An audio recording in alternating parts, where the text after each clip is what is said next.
नमस्कार दोस्तों, स्वागत है आप सभी का हमारे यूट्यूब चैनल पर। तो आज की वीडियो में हम बनाएंगे करवा चौथ व्रत के लिए प्रसाद। तो हमारे यहाँ मुख्य रूप से ये चावल के आटे के लड्डू प्रसाद में चढ़ाए जाते हैं। उसके बाद होती है चावल की खीर और चना दाल के फारे, और ये पूरियाँ होती हैं और सीजनल फल होते हैं अपने सामर्थ्य के अनुसार। तो आइए इसे बनाना शुरू करते हैं। तो सबसे पहले हम बनाएंगे चावल के आटे के लड्डू। तो चावल के आटे के लड्डू बनाने के लिए सबसे पहले चावल ले लेना है और चावल को अच्छी तरह से धो लेना है 2-3 बार साफ़ पानी से। और जब चावल एकदम अच्छी तरह से धुल के हो जाए तो सारा चावल निकाल के एक छन्नी वाले बर्तन पर रख देना है, ताकि सारा पानी चावल में का निकल जाए। यदि आपको बहुत जल्दीबाजी है तो आप इसे सूती कपड़े पर फैलाकर सुखा सकती हैं, और यदि आपके पास टाइम है 1 घंटे आधे घंटे का, तो इस तरह से छन्नी पर रख दीजिए। 10 से 15 मिनट में पानी निकल जाएगा और इसे किसी थाली में फैला दीजिए और पंखे के नीचे सुखा लीजिए। जब ये हल्का सा सूख जाएगा तो इसे हम चावल का आटा तैयार कर लेंगे। इस चावल को धूप में नहीं सुखाना होता है, पंखे के नीचे ही ये आसानी से सूख जाता है, और हल्का हल्का थोड़ा सा गीला रहे तभी ही चावल का आटा हम बना लेंगे। तो यहाँ पर मैंने थाली में अच्छी तरह से फैला रखा है। थोड़ी देर के बाद ये सूख गया है, आप देख सकते हैं बिल्कुल इस तरह का। जब आपका चावल तैयार हो जाए तो इसे मिक्सी के जार में डाल के पीस लेना है। तो पहले मैं थोड़ा सा खीर के लिए चावल पीसूँगी। वैसे तो खीर हम खड़े चावल से भी बना सकते हैं, लेकिन एक बार मिक्सी के जार में चलाकर घुमा देने से चावल के छोटे छोटे टुकड़े हो जाते हैं, और इससे अगर आप खीर बनाती हैं तो बहुत ही स्वादिष्ट खीर बन के तैयार होती है। तो इसे मैं थोड़ा सा छान ले रही हूँ। जो महीन वाला पार्ट है उसको हम चावल के साथ आटे के लिए पीस लेंगे, और जो ये मोटा वाला पार्ट है चावल का बचा, उससे हम खीर बना लेंगे। तो ये हमारे खीर के चावल बिल्कुल तैयार हैं। इसी तरह से खीर के लिए चावल तैयार कर लेना है, और बाकी जो चावल बचा है उससे हम आटा पीस के तैयार कर लेंगे। खीर का चावल तैयार करने के बाद जो महीन वाला भाग चावल का बचा हुआ था उसे भी इस मिक्सी के जार में चावल के साथ ही पीस लेना है। चावल को डालने के बाद थोड़ा लगातार मिक्सी के जार को चलाना है, तो इस तरह का आटा तैयार हो जाता है। और ये आटा थोड़ा दरदरा होता है, तो महीन वाले चलने से हम इसे चाल लेंगे। जो सबसे महीन आटा होगा उससे हम चावल के आटे का लड्डू बना लेंगे, और जो ये थोड़ा सा मोटा वाला भाग होगा इसे फिर से हम मिक्सी के जार में डाल के चला लेंगे। और यहाँ पर चावल का आटा और खीर के लिए चावल दोनों तैयार हो चुके हैं। तो सबसे पहले हम चावल के आटे का लड्डू बना लेंगे। तो चावल के आटे का लड्डू बनाने के लिए मोटी तले की कढ़ाई ले लीजिए। मध्यम आंच पर गैस को खोलकर यहाँ पर 1 कटोरी मैंने चावल के आटे का इस्तेमाल किया है। इस आटे को 10 से 12 मिनट के लिए धीमी आंच पर भून लेना है, ताकि इसमें का कच्चापन निकल जाए। आप चाहे तो वैसे भी बना सकते हैं, लेकिन इस तरह से भून के बनाने के बाद बहुत ही टेस्टी लड्डू बन के तैयार होंगे। और सारे चावल के आटे को एक प्लेट में निकाल लेना है। उसके बाद सेम कढ़ाई में हम दूध गर्म कर लेंगे।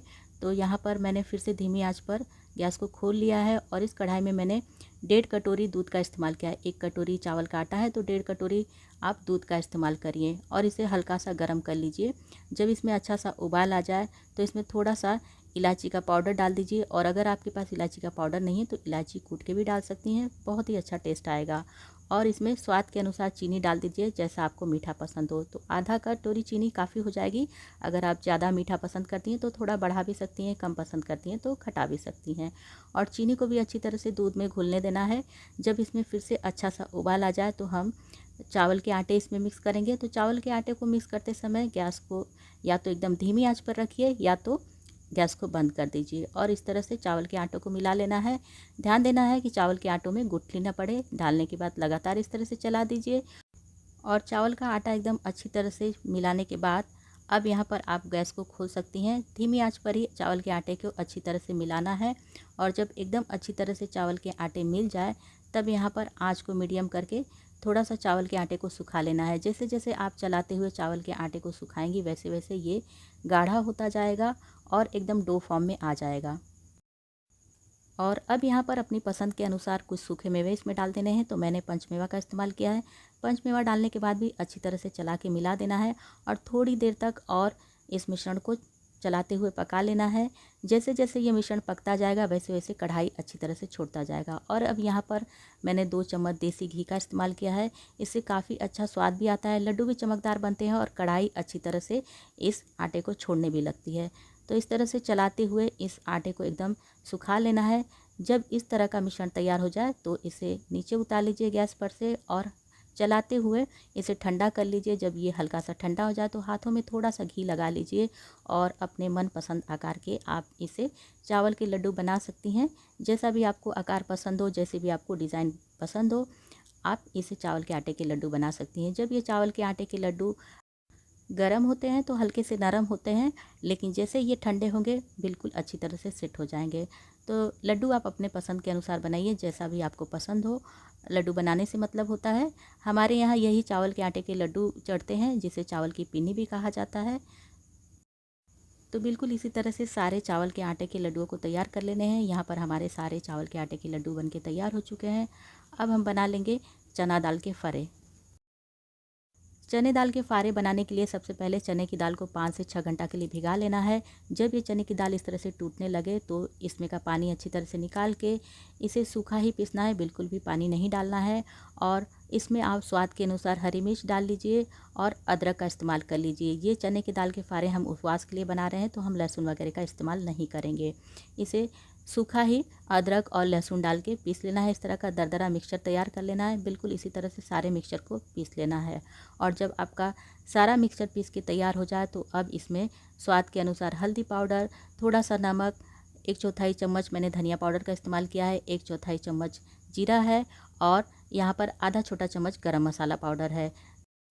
और यहाँ पर थोड़े से धनिया के पत्ते भी मैंने डाल दिए हैं। धनिया के पत्ते थोड़े से ज़्यादा इस्तेमाल करिए, बहुत ही अच्छा सा टेस्ट आता है इस फारे में। और अच्छी तरह से सबको मिला लेना है। सबको अच्छी तरह से मिलाने के बाद यहाँ पर मैंने एक भगोना ले रखा है और इस भगोने में हम पानी डाल देंगे और ये जो प्लेट है छन्नी वाला, इसमें हम थोड़ा सा तेल लगा लेंगे।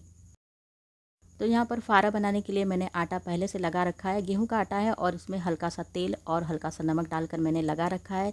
10 से 15 मिनट के लिए ढक के रख देना है फूलने के लिए और बिल्कुल नरम आटा लगाना है। नरम आटे से यदि आप फारा बनाते हैं तो बहुत ही अच्छा फारा आपका बनके तैयार होता है। और इस आटे में से छोटी छोटी लोइयाँ तोड़ के निकाल लेना है और निकालने के बाद इसे बहुत मोटा या बहुत महीन नहीं बेला जाता है, बस छोटी छोटी और थोड़ी सी मोटी मोटी पूरियाँ बेल ले जाती हैं। और इस तरह से एक पूरी तैयार हो चुकी है। इसी में जो हमारे चने दाल का मिक्सचर तैयार हुआ है उसे हम जितना आ सके उतना भर सकते हैं। बहुत लोगों को बहुत ज़्यादा मसाला पसंद होता है, बहुत लोगों को कम मसाला पसंद होता है। तो जैसा आपको मसाला पसंद हो उस हिसाब से इसमें भर के और इस तरह से इसे पैक कर देना है। आप चाहें तो इन चने दाल के फारों का मुंह खुला भी रख सकती हैं या फिर पूरी तरह से पैक भी कर सकती हैं। चने दाल के फारे पूरी तरह से बना के तैयार होने के बाद इसे इस तरह से छन्नी वाले बर्तन पे रख देना है और गैस को तेज़ आंच पर खोल के 5 मिनट तक पकाना है। उसके बाद आंच को मध्यम कर देना है। मध्यम आंच पर भी 10 से 12 मिनट तक पकाना है ढककर। जैसे ही 10 से 12 मिनट और हो जाएंगे ढककर पकाते हुए, चने दाल के फारे बिल्कुल बन के तैयार हो जाते हैं। इन्हें एक बार चेक कर लेना है माचिस की तीली या फिर टूथपिक से। जब आप इसमें टूथपिक या फिर माचिस की तीली लगाकर देखेंगी, यदि ये साफ़ निकले तीली तो समझ लीजिए कि आपका फारा बन चुका है। तो हमारा फारा बिल्कुल बन के तैयार हो चुका है। इसे ठंडा होने देना है। फारा ठंडा होने के बाद इसे छोटे छोटे टुकड़ों में काट लेना है। आप चाहें तो इसे डीप फ्राई भी कर सकती हैं या फिर हल्का सा तड़का मार देंगी तो भी काम चल जाता है। तो मैंने इन फारों में हल्का सा तड़का लगाया है। पैन रख देना है और हल्का सा तेल डाल के जैसे ये हल्का तेल गर्म हो जाए, थोड़ा सा जीरा और सरसों के दाने डाल देने हैं। सरसों के दाने जीरे जैसे चटक जाएँ तो इसमें थोड़ी सी करी पत्ता डाल देना है और इसमें सारे फारों को डाल के थोड़ी देर के लिए चला के पका लेना है। बस 5 से 10 मिनट आप इसे मीडियम फ्लेम पर पकाएंगी तो ये बिल्कुल कुरकुरे हो जाते हैं, एकदम अच्छी तरह से पक के तैयार हो जाते हैं। आप चाहें तो इसमें कुछ मसाले भी मिला सकती हैं और स्वाद के अनुसार मिर्च भी मिला सकती हैं। और यहाँ पर देखिए ये सारे फारे बिल्कुल बन के तैयार हो चुके हैं। तो प्रसाद के लिए हमारे फारे बिल्कुल बन के रेडी हैं। आप चाहे तो इसे डीप फ्राई भी कर सकती हैं इस तरह से और तड़का लगा के भी काम चला सकती हैं। डीप फ्राई करने के बाद ये थोड़ा सा कलर में सुनहरे भी हो जाते हैं और कुरकुरे हो जाते हैं। तो आपकी मर्ज़ी, आप डीप फ्राई करिए या फिर तड़का लगाइए। तो फारे हमारे बिल्कुल बन के तैयार हो चुके हैं। अब हम अगली प्रसाद चावल की खीर बना के तैयार कर लेंगे। तो खीर बनाने के लिए सबसे पहले मैंने यहाँ पर गैस पर कढ़ाई रख दिया है। आप किसी में भी बना सकते हैं, भगोने वगैरह में भी इसे बना सकती हैं। गैस को मीडियम फ्लेम पर खोल लेना है और थोड़ा सा इसमें 2 चम्मच के करीब देसी घी डाल देना है। देसी घी डालने के बाद इसमें थोड़े से काजू और बादाम को हल्का सा रोस्ट कर लेना है 2-3 मिनट के लिए। जब इसमें हल्का सा सुनहरा सा रंग आ जाए तो इन काजू बादाम को निकाल लेना है। और ड्राई फ्रूट्स को निकालने के बाद अब यहाँ पर 2 से 3 इलायची को कूट के हल्का सा तड़का लगा लेना है घी में। और तड़का लगाने के बाद जो चावल हमने तैयार कर रखे हैं खीर के लिए, उसमें से 1 कटोरी चावल इसमें हल्का सा भून लेना है, बस 3 से 4 मिनट के लिए। 3 से 4 मिनट तक हल्का सा चावल भून के अगर आप खीर बनाती हैं तो बहुत ही टेस्टी आपकी खीर बन के तैयार होगी। और यहाँ पर बगल में ही दूध को मैंने अच्छी तरह से उबाल लिया था। 2.5 लीटर दूध को मैंने उबालते हुए 2 लीटर कर लिया था। और 1 कटोरी चावल है तो 1 कटोरी चावल में कम से कम 6 से 7 कटोरी आपको दूध डालना है। अगर 6 से 7 कटोरी दूध डालकर आप इस खीर को बनाती हैं तो आपकी खीर न बहुत गीली होगी न बहुत सूखी होगी।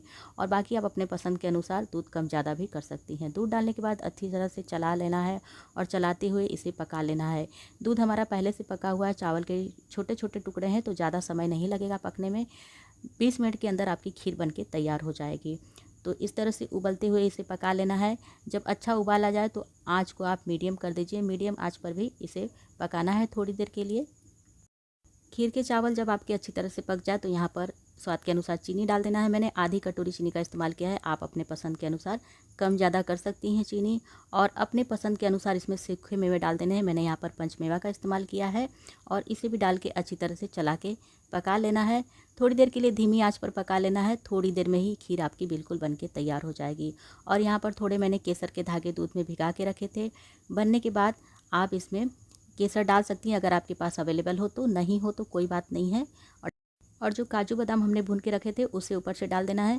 बिल्कुल खीर हमारी बनके तैयार हो चुकी है। अब थोड़ी सी हम पूरियाँ तेल में निकाल लेंगे या फिर घी में निकाल लेंगे।